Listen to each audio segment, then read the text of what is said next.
Gloria a Dios, alabado sea el nombre del Señor. Hermanos, la paz del Señor Jesús. Dando continuidad a la escuela bíblica dominical, entenderemos que los tesoros del cielo, tesoro en la tierra, los tesoros en la tierra son representados por lo que pertenece a esta vida presente. Es lo que por naturaleza es pasajero, lo que el tiempo se encarga de terminar. Y lo interesante es que todo esto está sujeto, como dijo el Señor Jesús, a la polilla y al herrumbre, a ser consumido por la polilla y por el herrumbre. Es decir, estos bienes, o mejor dicho, estos tesoros en la tierra son representados por lo material, las riquezas, los bienes materiales, los logros de esta vida presente, el dinero, la fama, el prestigio, el poder. Todo esto representa lo que Jesús llamó tesoros en la tierra. Pero Jesús nos recuerda que esto un día se perderá. ¿Por qué? Porque puede deteriorarse, puede destruirse y puede consumirse.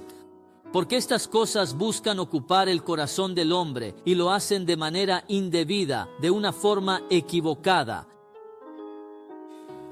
Por esta razón, la expresión "no acumuléis tesoros" se refiere a esos planes humanos que consisten en la incesante búsqueda de objetivos y metas en la vida. Objetivos que se suman y que, en muchos casos, las personas expresan así: bueno, mi objetivo de vida es enriquecer, después ser famoso, luego adquirir muchos bienes y tener mucho poder.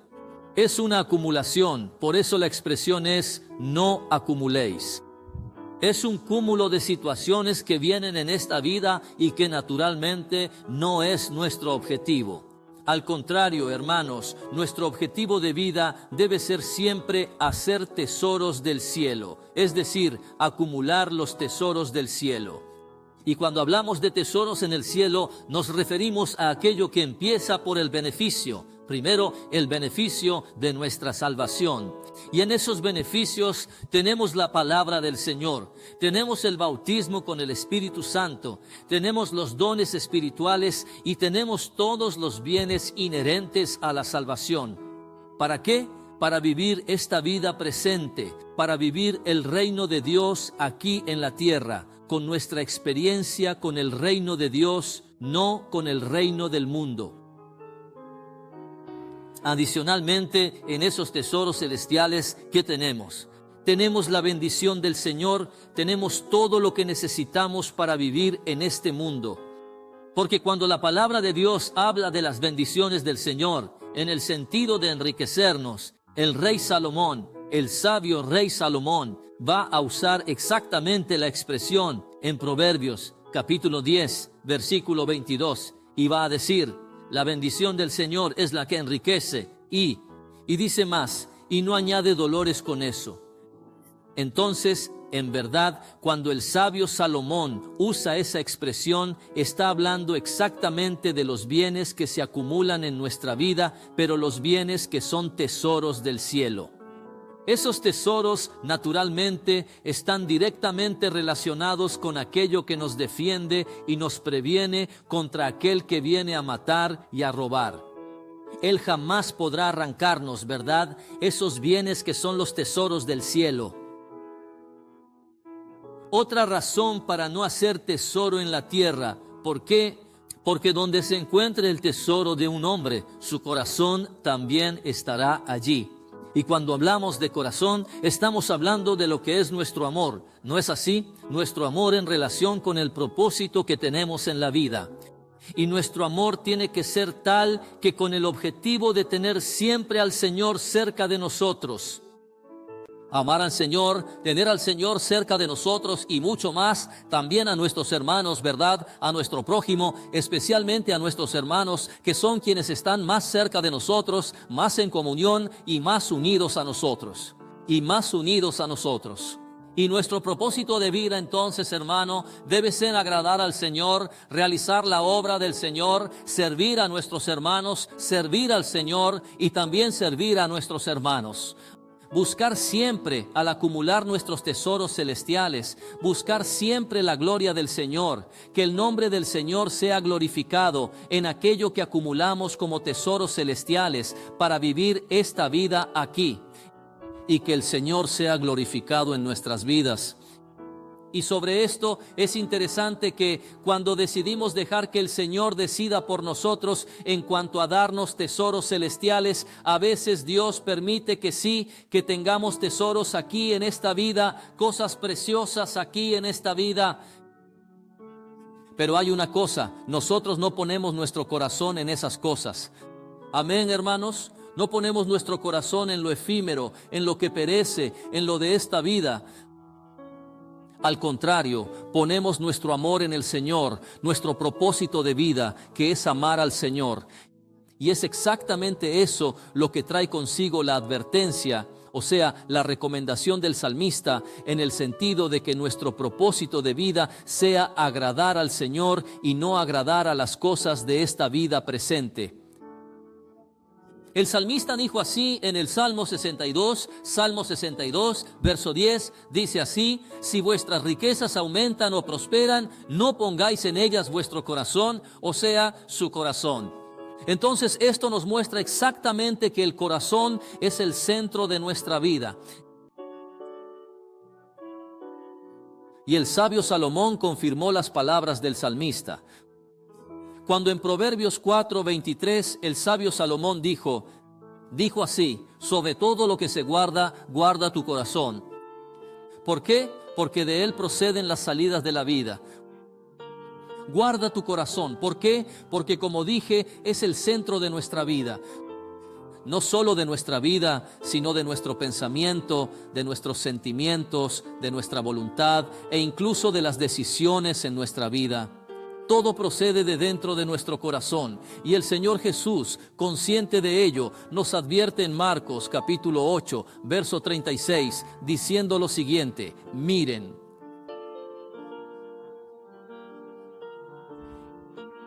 Pues, ¿de qué le aprovechará al hombre si ganare todo el mundo y pierde su alma? Ganar todo el mundo y perder su alma, ¿de qué serviría? Entonces esto significa que no significa que no puedan tener posesiones materiales en esta tierra. Pero hay algo importante, que esos bienes, el acumular tesoros en la tierra, no lleguen a ocupar el lugar del Señor, hermanos en la fe, en nuestro corazón. Ahora el Señor Jesús, a partir de ahí, a partir del versículo 22 que vamos a leer ahora, nos va a hablar sobre los ojos como la lámpara del cuerpo.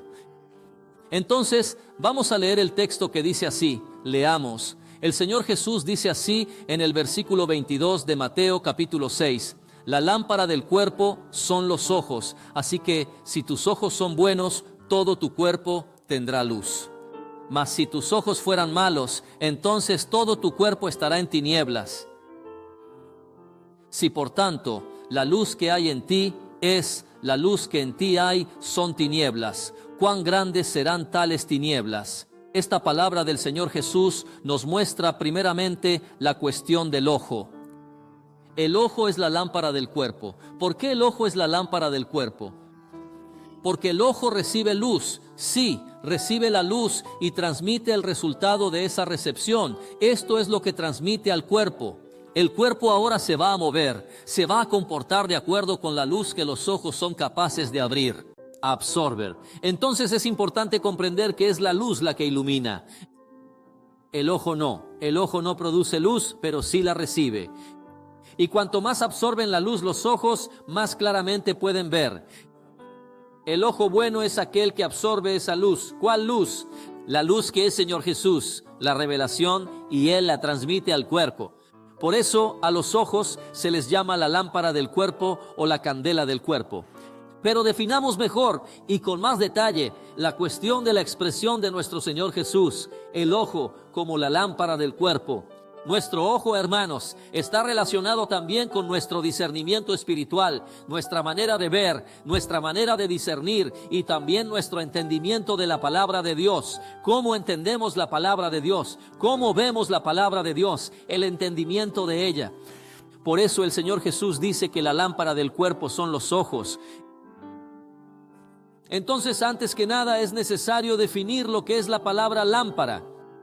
¿Por qué la lámpara? La lámpara, en efecto, es una palabra que está ligada a la operación de nuestra mente, a la capacidad de nuestra mente de captar o absorber las enseñanzas de la palabra del Señor. Porque la palabra es luz, es la luz que ilumina. Cuando dice que la luz ilumina, significa que la luz orienta nuestro cuerpo, dirige nuestro cuerpo. Nuestro cuerpo sabrá cómo moverse de acuerdo con lo que nuestros ojos estén observando. Ahora bien, nuestro cuerpo, ¿qué es lo que representa? Representa nuestra vida, nuestro ser, nuestro comportamiento, también nuestros pensamientos, nuestros sentimientos, nuestras decisiones y hasta, hermanos, nuestros proyectos de vida. Eso está relacionado con nosotros, con nuestro cuerpo, con nuestra vida. Y vamos a repetir un aspecto interesante, la luz, es decir, ella es la palabra de Dios. ¿Quién definió eso? Veamos al salmista. ¿Qué dijo el salmista? Él dijo así: lámpara para mis pies es tu palabra, y aún más, ella es luz para mi camino. Entonces ella es lámpara para mis pies y ella es lumbrera para mi camino. Y el Señor Jesús va a hablar exactamente sobre si tus ojos son buenos o si tus ojos son malos. Entonces, tener ojos buenos o malos está dentro de nuestra capacidad de absorber o no la luz. Y si alguien hoy no puede absorber la luz, a veces uno está cansado, ¿no? Absorber la luz es mantener los ojos abiertos y absorber la revelación del Señor. Y de la misma manera que la lámpara del cuerpo, nuestros ojos también, hermanos, no solo reciben la luz, sino que la reflejan. No solo la reciben, no solo la absorben, sino que la reflejan. ¿La reflejan para qué? Para que nuestro cuerpo pueda andar según lo que nuestros ojos están reflejando en términos de luz. Así, hermanos, los ojos del siervo del Señor, es decir, su mente y su entendimiento, deben estar en el sentido de recibir la palabra del Señor y orientar su vida, su cuerpo, con la palabra del Señor. Y esto será sin ningún impedimento, porque la luz se tornará tan clara que todos los impedimentos serán completamente eliminados. Se les llama los ojos puros. Jesús dice: si tus ojos son buenos. ¿Qué son ojos buenos? Ojos buenos son aquellos que reciben la luz, pero la reciben con nitidez, reciben la luz con perfección. Ahora, al reflejar la luz, lo hacen con claridad, con exactitud, sin impedimentos, sin error. Esos son los ojos puros. Y así, el siervo del Señor es aquel que recibe la luz, la revelación del Señor con entendimiento. Recibe la palabra y la pone en práctica. Es decir, aplica esa palabra en su vivir, en su día a día. Y es el apóstol Pablo quien nos va a hablar de esto cuando dice así en Efesios capítulo 5 verso 8. Mire lo que dice el apóstol Pablo: porque antes erais tinieblas, mas ahora sois luz en el Señor. Andad como hijos de luz. Qué recomendación maravillosa del apóstol Pablo. Nuestro ojo es, por lo tanto, cuando está limpio, cuando está libre de impedimentos o impurezas. Esas impurezas que normalmente intentan impedir al siervo recibir la luz y la palabra. Entonces, nuestro ojo es bueno cuando es capaz de estar limpio, de estar puro. Porque cuando se habla de impureza en los ojos, ¿qué son las impurezas en los ojos? Las impurezas son las cosas inmundas de este mundo, las cosas pecaminosas, aquello que normalmente lleva a las personas a la necesidad de el siervo, a la necesidad de vigilar y orar para que no penetren en sus ojos las impurezas de este mundo. Y vigilar incluso nuestros pensamientos y sentimientos, vigilar lo que ocupa o intenta ocupar nuestra mente en vez de que esté ocupada con las cosas del Señor. Esas imágenes que el mundo nos muestra, las miradas impuras, todo eso se vincula a nuestra necesidad de vigilar en la presencia del Señor. Todo eso inclusive son cosas que traen suciedad a nuestros ojos, o sea, a nuestro entendimiento. Y esto naturalmente impedirá que la luz de la palabra de Dios penetre en nuestra vida, corazón y perjudique nuestra santificación al vivir en la presencia del Señor. Estas impurezas, entonces, hermanos, repitiendo en nuestros ojos, perjudican el entendimiento de la palabra. A veces el hermano tiene problemas para entender la palabra del Señor. Fíjese si sus ojos no reciben impurezas que le impiden ver con exactitud las cosas del Señor y tener buen entendimiento de su palabra. Aquello que impide que la palabra de Dios produzca en nuestra vida el fruto para el cual Dios reveló la palabra del Señor.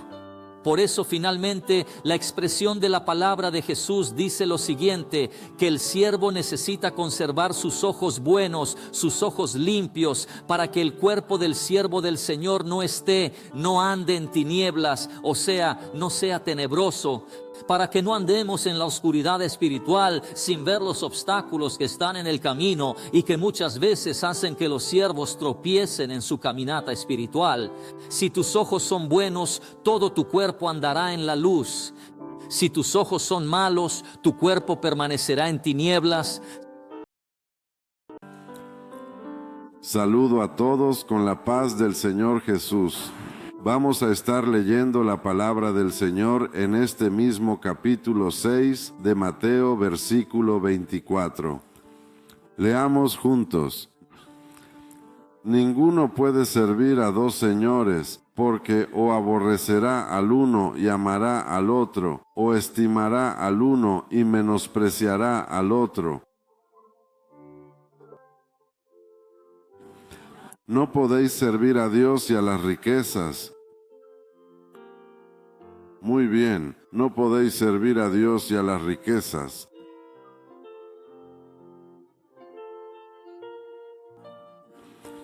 De servicio.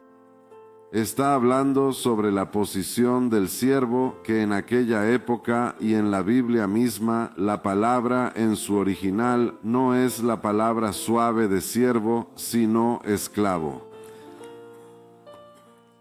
Habla de lo que somos. El apóstol Pablo en cada carta decía, Pablo, esclavo del Señor Jesús. Esa era su palabra, esclavo. No era jornalero que recibe un salario. No, un esclavo que pertenece al Señor Jesús. Así somos nosotros. Así todos queremos ser, ¿no es verdad? ¿Queremos pertenecer al Señor Jesús o solo queremos ser hijos? Servir a Dios. Esto se refiere a la subordinación al mandato del Señor Jesús. Lo que el Señor Jesús habla, el siervo hace. Como dijo Samuel, habla Señor porque tu siervo te escucha. Y nuestra elección debe ser esta. O bien puede ser esta, ser un siervo de nuestro Señor Jesús o un esclavo de las riquezas. Pero nosotros ya decidimos.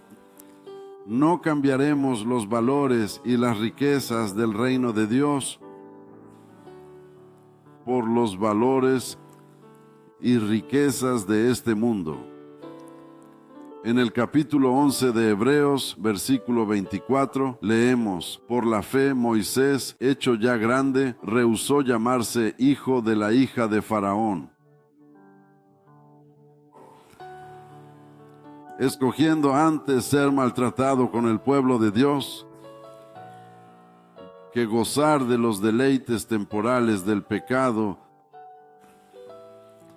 Amados hermanos, se nos llama a esto, a esta decisión, amar un conjunto de valores y odiar al otro.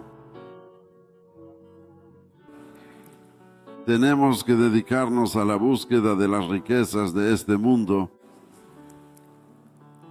y despreciar las espirituales. Más bien, dediquémonos por completo a la búsqueda de los valores eternos, los valores del reino de Dios, y despreciar los valores de esta vida. No hay posibilidad de un punto medio. Un buen creyente no puede ser una persona codiciosa, ambiciosa, que quiera acumular más bienes, más poder, más prestigio y más gloria para sí mismo.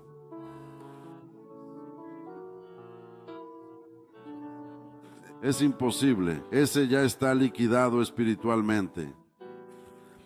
No existe la posibilidad de amar al mismo tiempo las riquezas de este mundo y las riquezas del reino de Dios. Es por eso que en Juan leemos capítulo 2, versículo 15.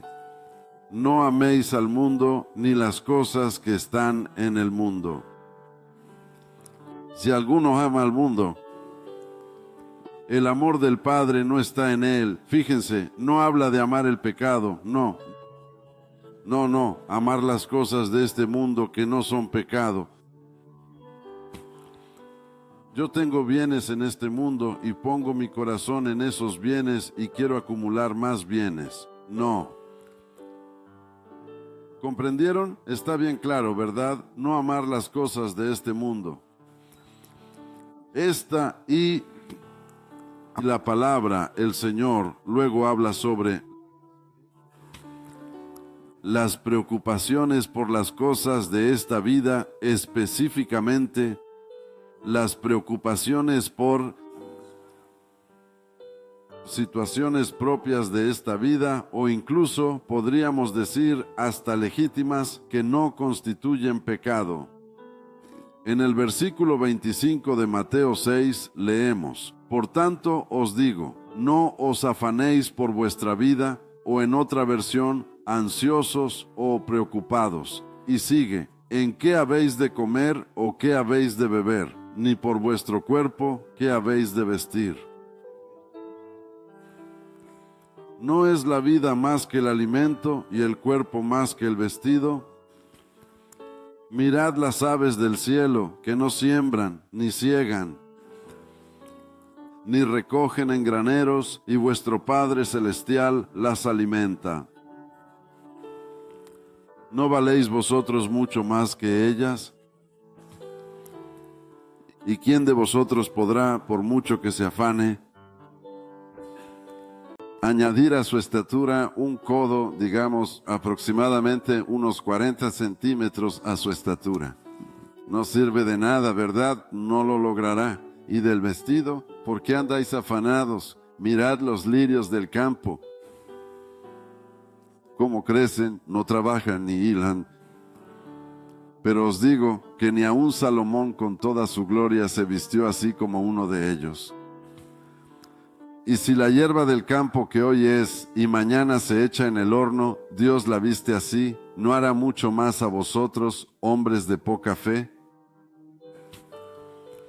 No os afanéis, pues, diciendo, ¿qué comeremos o qué beberemos? ¿O qué vestiremos? Porque los gentiles buscan todas estas cosas. Pero vuestro Padre Celestial sabe que tenéis necesidad de todas estas cosas.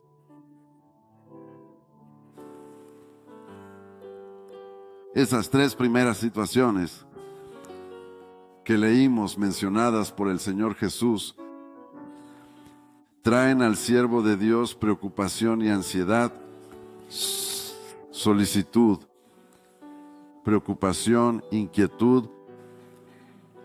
Por eso el Señor Jesús recomienda: no podemos ni debemos preocuparnos por la búsqueda de riquezas de este mundo, ni vivir preocupados por nuestras necesidades materiales. El Señor sabe de qué necesitamos. Él es nuestro proveedor. Él es un buen padre, un padre que cuida de sus hijos. No podemos dudar de esta grandiosa realidad que se nos presenta. Por eso no debemos preocuparnos por el día de mañana, tal como el Señor Jesús nos indicó en otra ocasión. Del mañana, el Señor va a cuidar del mañana. Nada nos faltará, el Señor es nuestro pastor. Nada nos faltará. Amados hermanos, nuestro Padre Celestial, por tanto, conoce nuestras necesidades y por ello no necesitamos pedir por estas necesidades tan básicas. Es por eso que cuando el Señor nos enseñó a pedir el pan en la oración del Padre Nuestro, Él no nos enseñó a pedir el pan material, sino nuestro pan, que es el pan que desciende del cielo y que nos alimenta espiritualmente. Es el pan vivo que desciende del cielo, por eso debemos pedir cada día. Señor, hoy aliméntanos espiritualmente, Señor. Queremos comer de la palabra revelada por tu Espíritu Santo. Queremos ser alimentados por ti, Señor Jesús. Hermanos, es por eso que el apóstol Pablo nos recomienda ¿Dónde escribió él eso? Está en Filipenses, ¿verdad? Capítulo 4, que dice, por nada estéis afanosos, sino sean conocidas vuestras peticiones delante de Dios en toda oración y ruego con acción de gracias. Y la paz de Dios, que sobrepasa todo entendimiento, guardará vuestros corazones y vuestros pensamientos en Cristo Jesús. Para el siervo que acumula tesoros en el cielo, ya vimos qué tesoros son esos, ¿no? Las riquezas espirituales que el Señor nos concede cada día. Para ese siervo, cuyo ojo es bueno y entiende claramente la luz que está recibiendo, es decir, la palabra de Dios que él está contemplando y sobre la cual está meditando, ¿verdad? La que está aplicando a su vivir. A su vivir, a su cuerpo, a su día a día, a su vida. Ese siervo que de verdad, que en realidad sirve a Dios y no a las riquezas de este mundo, la palabra reconforta. Y luego podemos leer lo que Pablo nos dice en Romanos capítulo 14, porque el reino de Dios no es comida ni bebida, sino justicia, paz y gozo en el Espíritu Santo. Aleluya, gloria al Señor Jesús. El reino de Dios y su justicia. El Señor Jesús nos habló al respecto, ¿verdad? En el versículo 33 de este mismo texto. El Señor Jesús dijo, mas buscad primeramente el reino de Dios y su justicia, y todas estas cosas os serán añadidas. Hermanos, el Señor está velando por nosotros. Si cuidamos del reino, Él cuida de nosotros. Ya lo he dicho algunas veces, un siervo del Señor muy querido que ya está disfrutando de la felicidad eterna. Un día estaba muy preocupado, un siervo muy usado por el Señor, muy preocupado por estos problemas cotidianos que nosotros vivimos. Y clamó, Señor, ayúdame, Señor, líbrame de esta situación. El Señor le dijo claramente,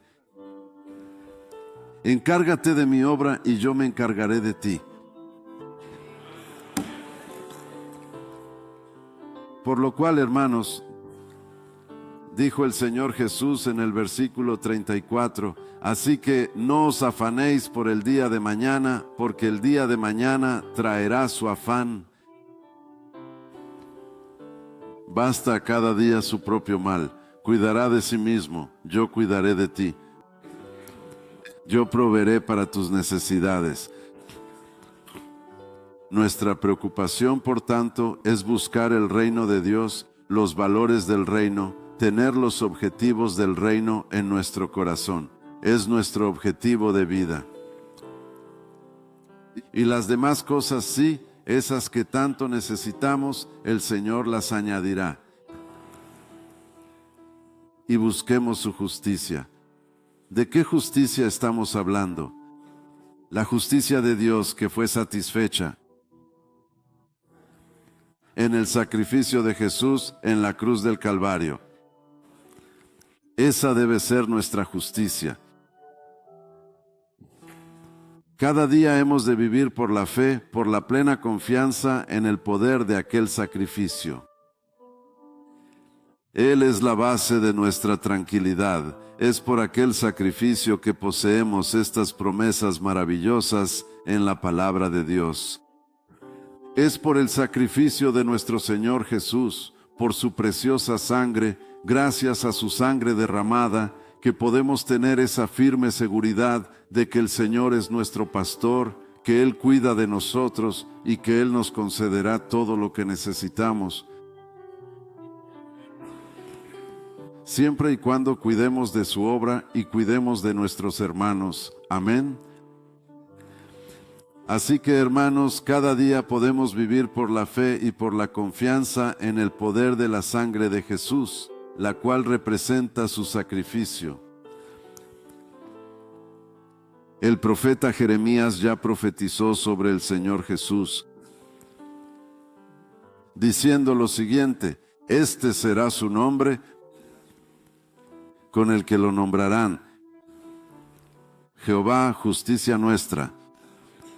Fue una profecía de Jeremías acerca de cómo sería el Mesías, cómo sería el Salvador del mundo, a quien los judíos esperaban, es decir, cómo sería el Señor Jesús. Él sería la justicia para su pueblo. Nosotros somos justificados por la fe en Jesús. En segunda carta a los Corintios 5:21, leemos: a aquel que no conoció pecado, ¿quién fue ese? El Señor Jesús. Dios lo hizo pecado por nosotros. No lo hizo pecador, sino pecado, para que en Él fuésemos hechos la justicia de Dios. Amén. Señor Jesús es nuestra justicia. Aleluya, gloria al Señor Jesús. La opción del siervo, hermanos, es siempre por los tesoros del cielo, los tesoros eternos. Siempre deseamos, con ojos buenos, con ojos no contaminados por las impurezas de este mundo. Los ojos, ya sabemos, son nuestro entendimiento, ¿no? Nuestra visión espiritual, la manera en que contemplamos la vida, en que vemos el mundo alrededor de nosotros. Nuestra opción es servir a Dios y no a las riquezas. Y la consecuencia de todo esto es que la justicia de Dios, manifestada en la persona del Señor Jesús, estará operando plenamente en nuestras vidas. ¿Cómo está? Poniendo. No, todavía no.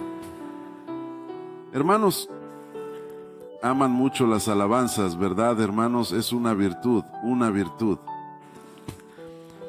Pero me gustaría que se proyectara un cuadro que lo resumiera para una mejor y más clara comprensión de todos, especialmente para los más nuevos en la fe.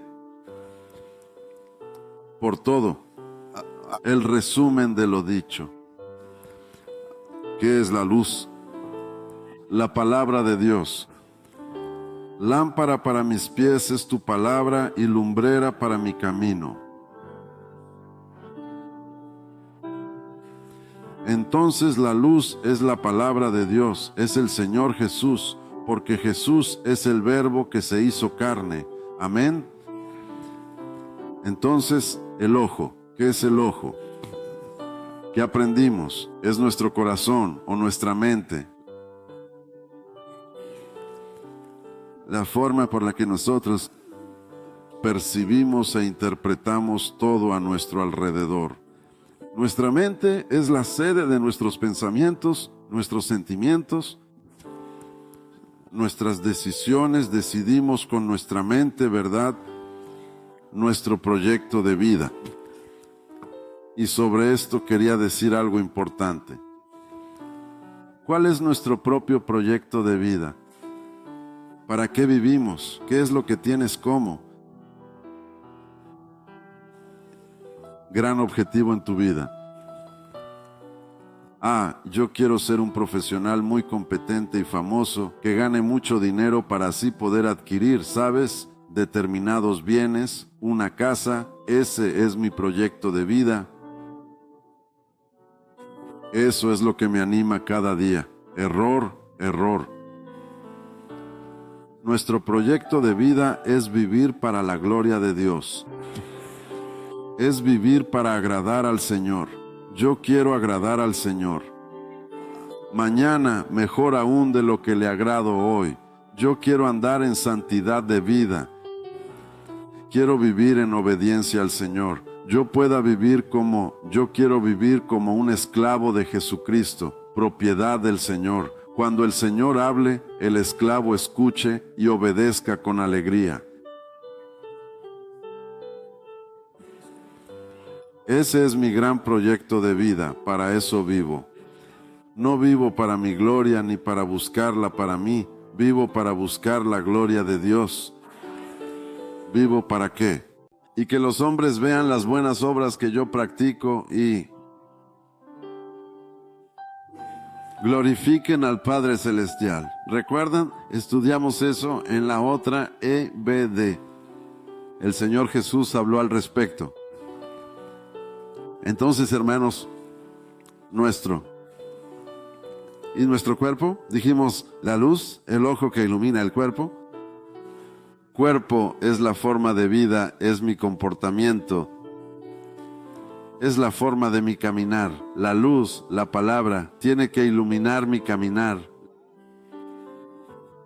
Lámpara para mis pies para que caminen con seguridad. ¿Hacia dónde? En el camino santo, en santificación, y para que mis ojos siempre vean el camino. ¿Cuál camino es ese? El camino santo. El camino y la vida de comunión con el Señor Jesús, pues Él es el camino. Amén. Yo vivo en comunión con el Señor Jesús. Eso quiere decir, yo vivo en el camino santo que me lleva a la eternidad, ¿verdad? Entonces, los ojos, volviendo los ojos, nuestra mente y nuestro entendimiento reciben la palabra de Dios, reciben la luz, ¿verdad? Una lámpara, luz para mi camino. ¿Con qué? Para orientar mi forma de vivir, para iluminar mi manera de existir, iluminando así mi cuerpo. ¿Comprendieron? Mi cuerpo, mi comportamiento, mi vida iluminada por la palabra de Dios, pero ella entra a través de mi mente y mi entendimiento. ¿Quedó claro? Entonces pasemos al ojo malo. Ojo malo que ya se ha mencionado, pero aquí esto es un resumen completo de todo lo que hablamos. La mente contaminada por el pecado. ¿Solo por el pecado? No, por pasiones por los bienes de esta vida, ¿verdad? La soberbia de la vida, eso contamina nuestro ojo, nuestro entendimiento, el cual se ve perturbado por esas cosas, por esos proyectos egoístas. Yo vivo para satisfacer mis ambiciones. Mi proyecto de vida personal, no el proyecto del Señor en mi vida. ¿Me han comprendido? Eso perturba mi visión espiritual y no me permite captar bien la luz. La palabra de Dios, escuchamos de una persona en esa situación que oye la palabra de Dios, recibe la luz, pero la luz no penetra.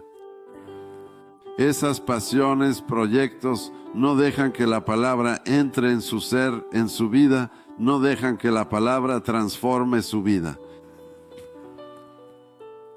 Entonces, esa persona no logra ver bien el camino, ¿verdad?